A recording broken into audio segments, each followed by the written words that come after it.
After the success of Kurosawa mode in Ghost of Tsushima, its sequel has not one, not two, but three modes based on famous Japanese directors that you can mix and match to your liking. So, we're going to walk through what the experience of each mode is like and give a recommendation for our favorite way to play. We're also going to touch on some additional customization you can tweak in these settings so you can create your ideal Ghost of Yotei experience.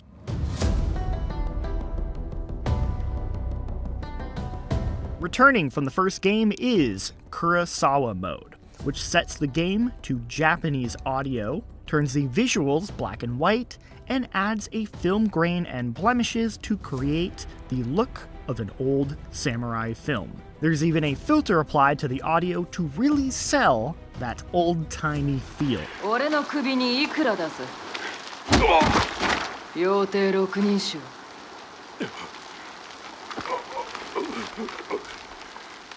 I played the original Ghost of Tsushima in Kurosawa mode and found it to be a very unique experience that I had a great time with.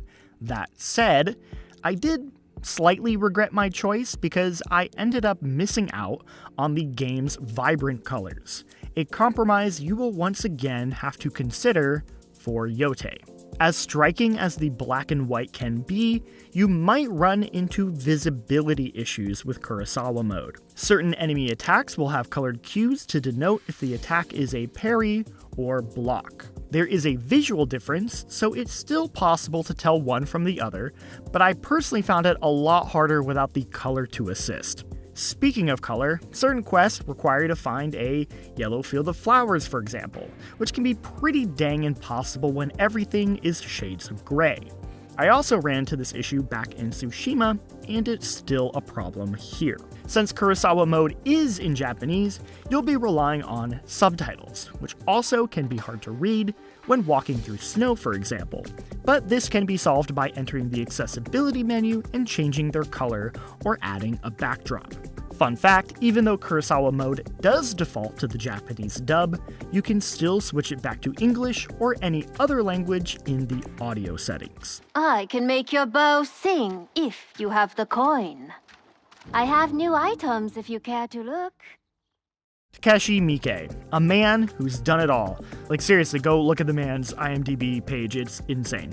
Mostly known for an extreme level of violence in his films, Miike mode pays tribute to him by busting out the gore by the bucket load.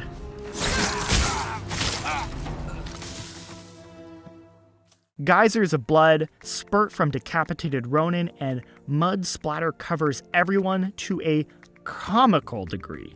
And yes, this doesn't just apply to gameplay, but the game's real-time cutscenes as well.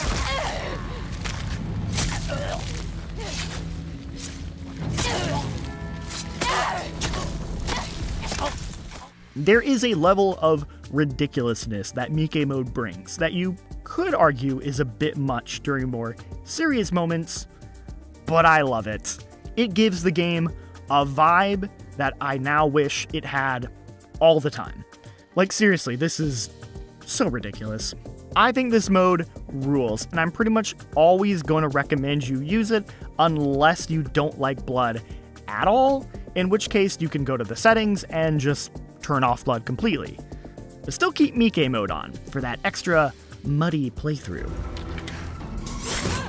Shinichiro Watanabe, best known for Cowboy Bebop and Samurai Champloo, and those works are known for their killer soundtracks. And so, Watanabe mode adds a collection of lo-fi beats to the game, and you know what? I'm just gonna let this one speak for itself.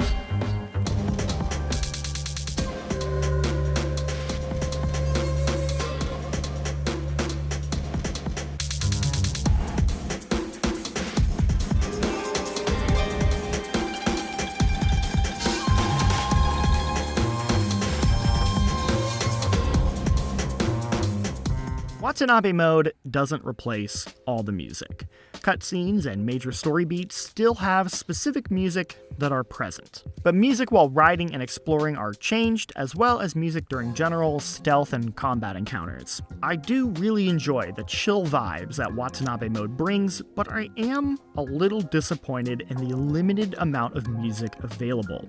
After a while, hearing the same lo-fi track does get a little repetitive.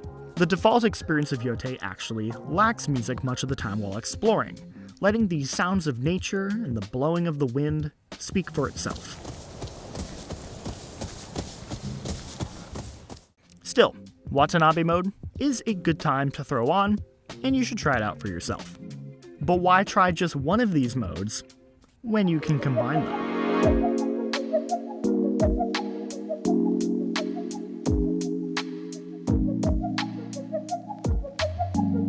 Well, the first one I tried was Kurosawa plus Watanabe mode.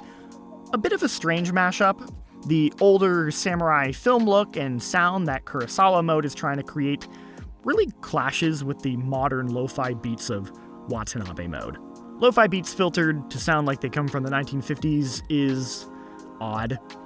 Not terrible, but doesn't really work for myself. Unlike Kurosawa plus Miike mode, those go great together.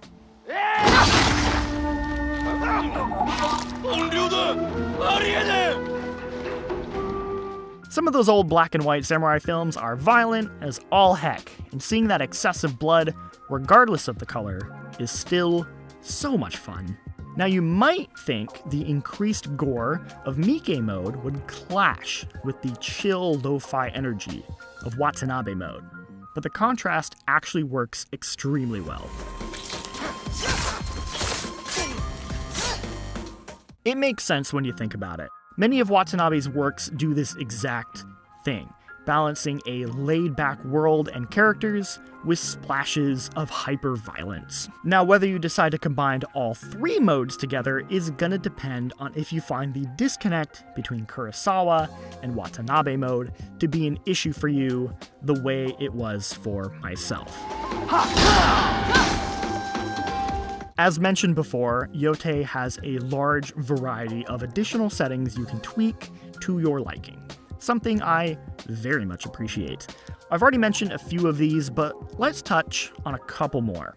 Perhaps the setting you should most be aware of is target lock. That's right, the game does not default with a target lock available, and if that annoys you, well, thankfully you can turn it on.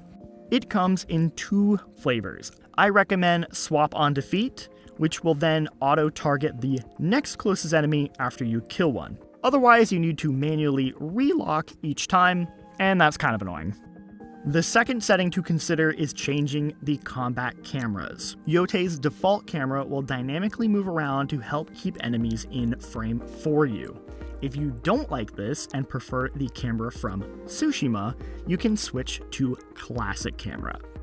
For those of you looking for a more immersive experience, you can switch the HUD style to Expert. This doesn't completely remove the HUD, but it does disable some elements. It is not recommended for first-time players, however.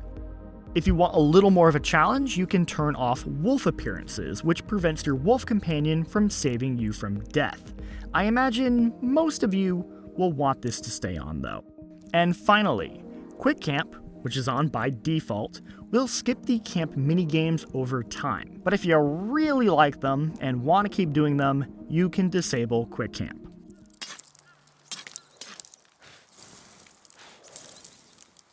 And that is a look at the various modes and settings available in Ghost of Yotei. I always appreciate a game that lets you tweak and find your ideal experience, or try something different. Let me know which mode, if any, you plan to play. Thanks for watching.